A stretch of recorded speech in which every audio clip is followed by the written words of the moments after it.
Thank you. So how do we make life easier for the people making games? Now, even though motion capture is just one of a whole series of intricacies and technologies involved with game development, it's a critical one. It's one that's central to a lot of different pipelines. And so at Vicon, we are constantly asking ourselves, how do we address that issue? How do we make making games easier, simpler, and faster? And this is increasingly important as demand for games increases with that. So for example, real-time streaming, we introduced this to the industry and to the market because we didn't want people to have to wait for processing to complete to see what their data looks like. The reason we introduced props was because we didn't want people to just imagine what a prop would look like. All of these things are done to reduce reliance on the phrase, just imagine.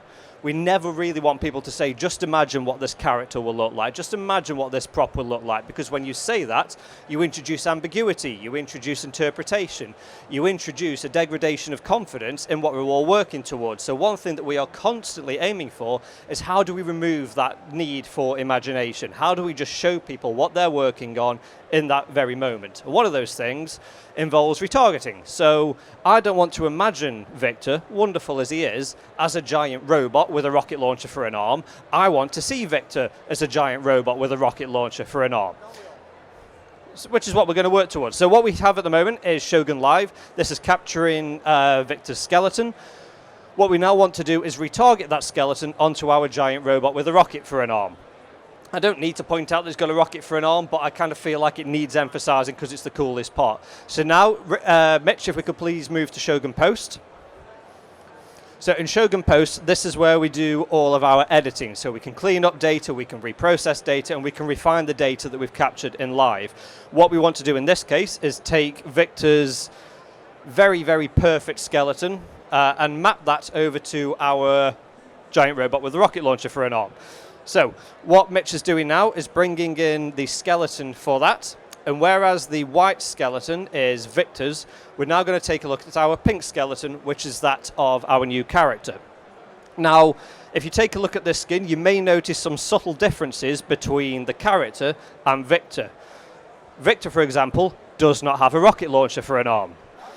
The robot, for example, has arms that are much longer. The proportions are different. The layout of the legs are slightly different.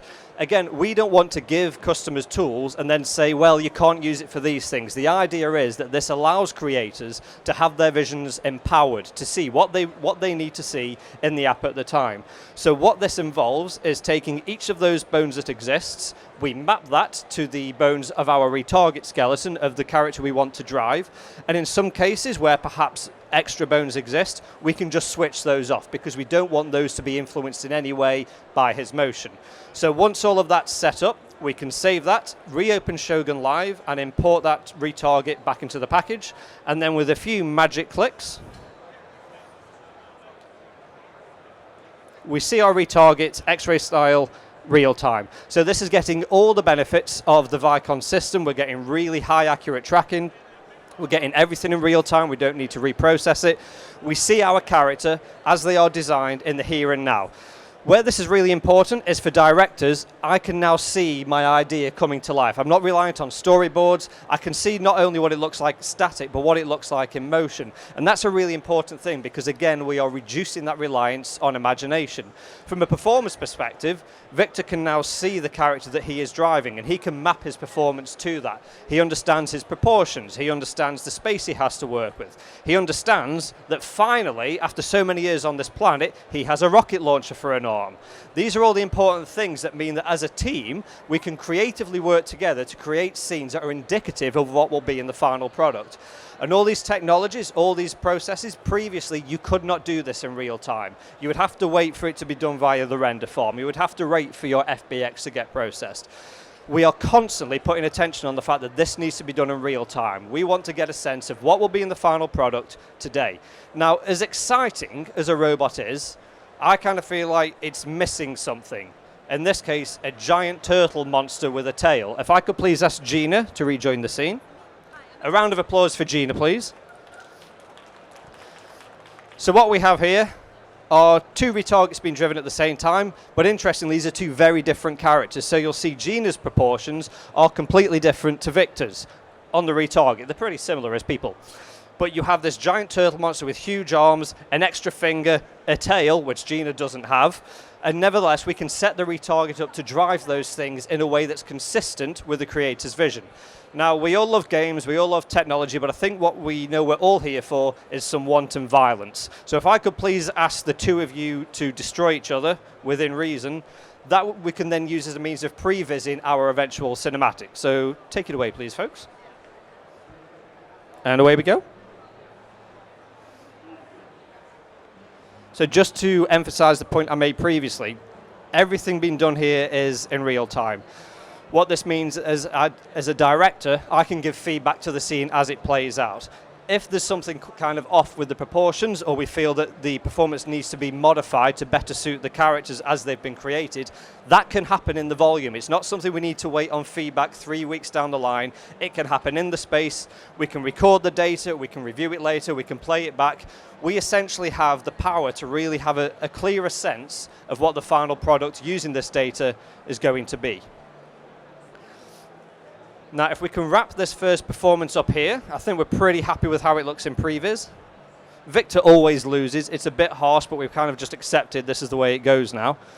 Again, at this point, you'd have to say, imagine what this would look like in an environment. Imagine what this would look like with real-time lighting. Something else we introduced with Shogun Live is real-time streaming. So all of this data we can take straight into Unreal Engine 5. Please, Mitchell. Perfect timing. So now we have two characters who have been tracked in real time by the Vicon cameras. We have two retargets that have been set up in Shogun posts in a matter of minutes. Not only is that data being captured in live and can be reprocessed and reviewed later, all of it is going straight through to Unreal Engine 5, which means we have a far clearer sense of what our game or our cinematic will look like. And if I could please ask for one more incident of wanton violence between our giant turtle monster and robot, that'll make everyone super happy. Are we ready to go? Cool. Do what you guys do best.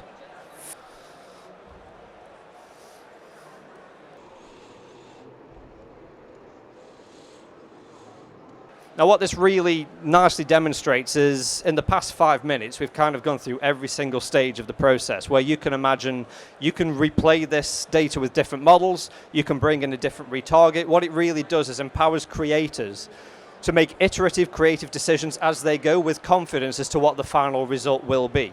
If you want to change the material, turtles often lose their heads. It's just a known problem with that particular genus.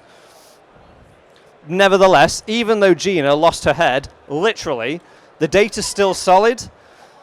We can still do the performance, we can still collect data, and even when we have little foibles like that, the system doesn't care. It continues to capture data, it continues to let creators have their visions empowered with minimal reliance on the system breaking. I think at that point, if I could please ask for a huge round of applause for our fighting creatures of doom. Thank you very much for your time, folks. We have an incredible support team who will happily answer your questions over here. Likewise, I'm happy to speak in more detail about any of these subjects. Thank you very much for your time and enjoy GDC. Cheers, folks.